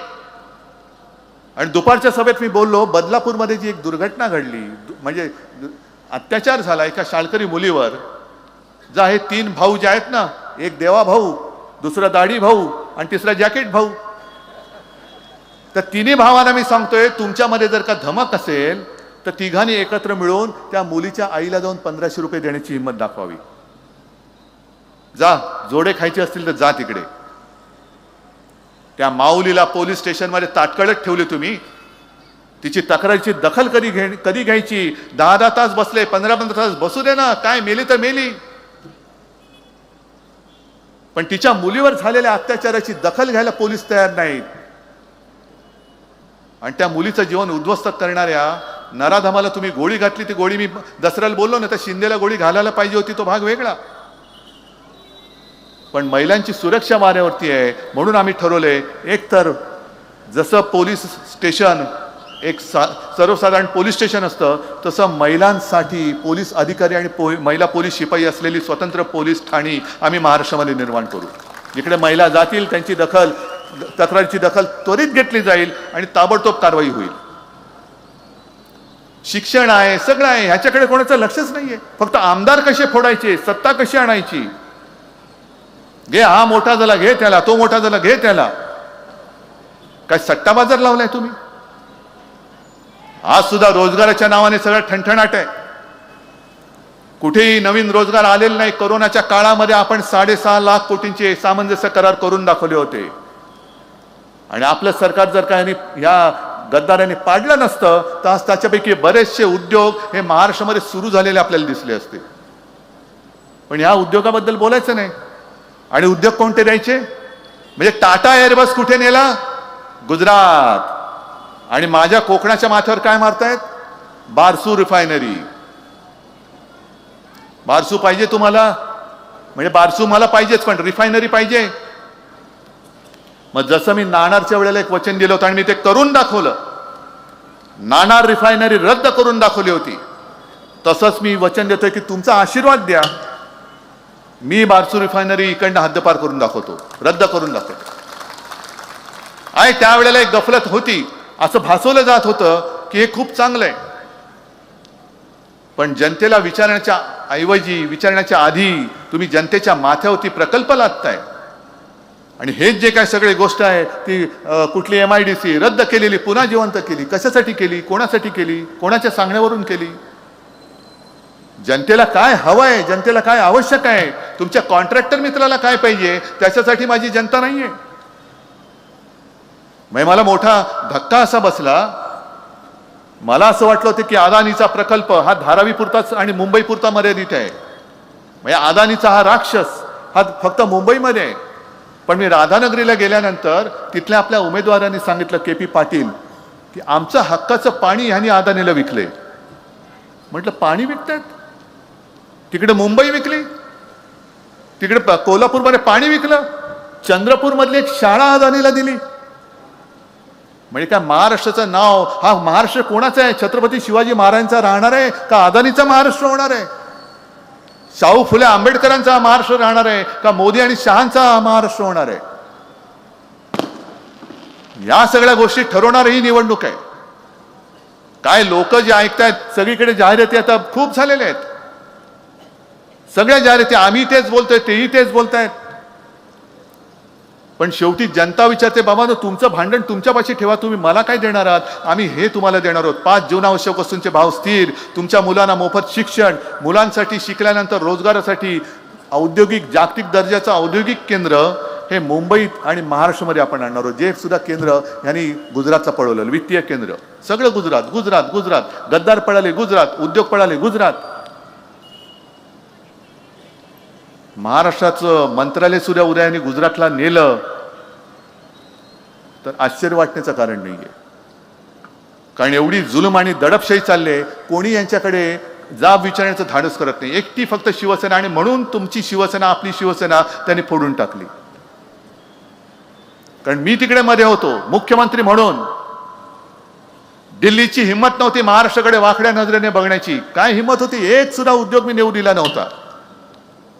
आणि पुन्हा आपलं सरकार आल्यानंतर हे सगळे पळवलेले उद्योग, ठीक आहे तिकडे सुखात असतील तर असू दे, पण नवे उद्योग मी महाराष्ट्रात आणल्याशिवाय राहणार नाही.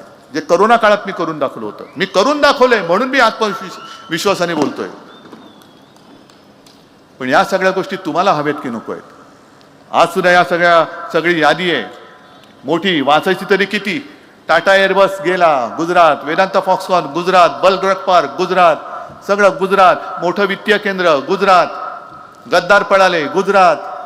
अरे काय महाराष्ट्रामध्ये काय शिल्लक ठेवणार आहेत की नाही? का महाराष्ट्रामध्ये नुसता बेकारीचा तांडा फिरवणार आहात तुम्ही? महाराष्ट्राच्या हातामध्ये काय भिकेचा कटोरा तुम्ही देणार आहात? रोज उठून तुमच्या पायाशी यायचं आणि भीक द्या म्हणून सांगायचं, दे दान सुटे गिरान म्हणून तुमच्या मोदीशांच्या दारात उभं राहायचं. हा भाजप मला मान्य नाही आणि हे यांचं हिंदुत्व मला मान्य नाहीये. मानेजी, आज तुम्ही आपल्यासोबत आलात या व्यासपीठावर, मी आता तुम्हाला सगळ्यांना कळेल आणि इथे सुद्धा भाजपचे आणि अगदी संघाचे लोक असतील त्यांना मी नम्रतेने सांगू इच्छितो की बाळ मानेंच्या वेदना त्यांना विचारा की ज्यांनी भाजप रुजवला ती लोक आता नको आहेत. भाजपचे अध्यक्ष नड्डा सांगतायत आता आम्हाला संघाची गरज नाहीये. मग कोणासाठी काम करताय? 100 वर्ष तुम्ही तुमच्या पिढ्या संपूर्णपणे वाया घालवल्यात. कोणाला डोक्यावरती घेऊन बसलात तुम्ही? हा भाजप संघवाल्याने तरी मान्य आहे का? आणि भाजपच्या जुन्या कार्यकर्त्यांना तरी हा भाजप मान्य आहे का? हे नेतृत्व भाजपचं मान्य आहे का? आज कोकणामध्ये बघाल तर हे सगळी भगव्याचे पाईक महाविकास आघाडीचे सगळे उमेदवार आहेत. एखाद दुसरा कुठेतरी सोडला तरी आपल्याच परिवारातली लोक आपल्यासमोर मी उमेदवार म्हणून दिलेले आहेत. पण भारतीय जनता पक्षाचं जे आज झालेलं आहे, मी दसरा मेळाव्यात जे बोललो की आपल्या इकडे कापूस वगैरे नाही, पण विदर्भात गेल्यानंतर कापसाला कापसावरती एक रोग आहे, तो कुठला मी विसरलो, डिंक्या रोग म्हणतात वाटतं त्याला. तो खोडाला लागतो आणि खोड पोखराला लागतोय. तसा हा दाढीवाला खोड किडा हा भाजपला लागलेला आहे. भाजपच पोखरून टाकतोय. सगळे उपरे सगळे भाजपामध्ये जात आहेत. कसा राहिलाय कुठे भाजप? तो अटलजींचा भाजप गेला कुठे? अडवाणीजींचा भाजप गेला कुठे? अगदी जुनी जी लोक होती त्यांनी निर्माण खस्ता खाऊन वेळ प्रसंगी रक्त सांडून मेहनत करून जे एक स्वप्न जोपासलं होतं, त्या स्वप्नाला आता हा खोडकिडा लागलेला आहे. हा खोडकिडा लागलेला भाजप, ह्या भाजप म्हणून मानायला तुम्ही तयार आहात का? हे मी ओरिजिनल भाजपच्या कार्यकर्त्यांना विचारतोय. बरं, दुसरा महत्वाचा प्रश्न असा की एक प्रश्न मी तुम्हाला विचारतो, पण मी विचारल्यानंतर ती व्यक्ती ओरिजिनल कोणत्या पक्षाची हे तुम्ही उत्तर द्यायचं. देताय? तयार आहात? जसं आपण टीव्हीवरती बघतो ना, अब आपका समय सुरू हो रहा है, तसं मी तुम्हाला सांगतो हे सरकार आणि विधिमंडळ आहे. या विधिमंडळाकडे बघितलं तर मुख्यमंत्री ओरिजिनल कोणत्या पक्षाचा? आत्ताचा जो मुख्यमंत्री आहे गद्दार, तो ओरिजिनल कोणत्या पक्षाचा आहे? अरे मोठ्याने बोला ना. शिवसेना. दोन्ही सभागृहाचे अध्यक्ष कोणत्या पक्षाचे आहेत? दोन्ही सभागृहाचे विरोधी पक्ष नेते कोणत्या पक्षाचे आहेत? अर्धे अधिक मंत्री कोणत्या पक्षाचे आहेत? अरे मग एवढं वैभव तुमच्या सोबत अधिकृत होतं, का शेण खाल्लत? मग शिवसेना नको, म्हणजे ओरिजिनल शिवसेना नको, उद्धव ठाकरे नको. उद्धव ठाकरे ना मोदीजी गेल्या वेळेला बालासाहेब की नकली संतान म्हणतात आणि निर्लज्जपणाने माझी माणसं उरावरती, तुमच्या लोकांच्या उरावरती बसून तुम्ही तुमचा टेंबा मिरवता. हे कोणतं राज्य आहे? कुठे चाललोत आपण? महाराष्ट्राला दिशा देण्याची वेळ आलेली आहे आणि महाराष्ट्राला दिशा देण्याचा जो अधिकार आहे हा तुमच्या हातामध्ये. मी आता येता बातमी कोणीतरी मला सांगितले की येत्या 8 तारखेला काहीतरी आता सुनावणी लावलेली आहे सर्वोच्च न्यायालयात शिवसेनेच्या नाव आणि निशाणीबद्दल. मधल्या काळात आपण बातमी वाचली की न्यायदेवतेच्या डोळ्यावरची पट्टी काढले. आता तरी मला अपेक्षा न्यायदेवतेला दिसतंय की नाही, का सुनावणी आहे का नुसती बतावणी आहे, हे त्या 8 तारखेला कळेल. आणि मी सर्वोच्च न्यायालयाच्या त्या न्यायमूर्तींना सुद्धा, अगदी चंद्रचूड साहेबांना सुद्धा हात जोडून विनंती करतोय, अहो 2.5 वर्ष झाली आम्ही न्याय मागतो आहोत. न्याय केवळ उद्धव ठाकरेसाठी नाही तर देशातल्या लोकशाहीसाठी मागतो आहोत. अशा पद्धतीने जर का कोणाला फोडून सत्ता काबीज करायला लागलं तर लोकांचा, जनतेचा, लोकशाहीवरचा आणि न्यायालयावरचा सुद्धा विश्वास उडाल्याशिवाय राहणार नाही. आणि मग एकदा का लोकशाहीवरचा विश्वास उडाला एकदा का न्यायालयावरचा विश्वास उडाला आणि लोक जर का काही करायला लागली तर त्यांनाच पकडून तुम्ही फासावर लटकवणार? ही न्यायदानाची पद्धत आपल्या देशात चालणार नाही, ही चालू शकत नाही. म्हणून 8 तारखेला मी हात जोडून विनंती करतोय की सुनावणीची बतावणी करू नका. आम्हाला जो न्याय आहे ही आमची शिवसेना. अहो, माझं नाव तुम्ही दुसऱ्याला नाही देऊ शकत. जे नाव माझ्या वडिलांनी आणि माझ्या आजोबांनी दिलं, हे नाव कोणाचाही अधिकार नाही. नाव देण्याचा नाही, निशाणी देण्याचा द्या, कारण तो अधिकार तुमचा आहे, निवडणूक आयोगाचा आहे. पण ओरिजिनल नाव हे माझ्या पक्षाचं माझ्याकडे आहेच. तिथे मी निवडणूक आयोगाचा सुद्धा निकाल मान्य करणार नाही, करतच नाही. माझी शिवसेना आहे आणि माझ्याचकडे आहे ती. वाटेल ते उरफाटे निकाल तुमचे आम्ही ऐकणार नाही. एखाद्याचं नाव जर त्याच्या आईवडिलांनी ठरवलंय आणि दुसरं कोणीतरी सांगितलं की नाही ह्याचं नाव नाही, हे नाव आजपासून माझं आहे, नाही देऊ शकत तुम्ही. तसं माझ्या पक्षाचं नाव शिवसेना आहे आणि मी शिवसेनाच वापरणार. आणि न्यायमूर्तीनं सुद्धा मी परत विनंती करतोय की सुनावणी नव्हे, आता निकाल द्या आणि नाहीतर सुनावणीची बतावणी सुद्धा करू नका, सरळ पुढची तारीख देऊन टाका. मग नाईलाजाने मी बोलतोय, कष्ट होत आहेत मला बोलताना, न्यायालयाचा आदर करून मी बोलतोय. आणि म्हणूनच आता न्याय मी तुमच्याकडे मागतोय. ही लढाई ही अनेक पैलूंनी होणार आहे. म्हणजे महाराष्ट्राच्या अस्तित्वाची लढाई आहे. महाराष्ट्र कोणाचा हे ठरवणारी आहे. महाराष्ट्रावरती गुंडांचं राज्य येणार आहे का आपल्या शिवरायाच्या मावळ्यांचं येणार आहे ते ठरवणार आहे. आणि माता भगिनींना सुरक्षित राहायचं की नाही हे ठरवणारी निवडणूक होणार आहे. आणि मला खात्री आहे की या सगळ्या गोष्टीचा विचार करून मतदान करण्याएवढे तुम्ही सुज्ञ आहात. कोकण हा नेहमी गुणग्राहकता. कोकणचे जे कोणी लोकप्रतिनिधी आले, मग ते विधानसभेत असतील किंवा लोकसभेत असतील, कोकणी बांधव शांत राहतो, पण त्याला करायचं ते बरोबर करून दाखवतो. आणि म्हणून मला खात्री आहे की इथली ही घराणेशाही, यांची वरची आणि तिथली खालची आणि वरती बसले ते खालच्यांचे वडील, ही घराणेशाही नव्हे, ही गुंडशाही आहे. आणि ही गुंडशाही तिला तुम्ही चूड लावल्याशिवाय राहणार नाही. आणि तसं तुम्ही ते कराल एवढी खात्री बाळगतो आणि आपली रजा घेतो. जय हिंद, जय महाराष्ट्र.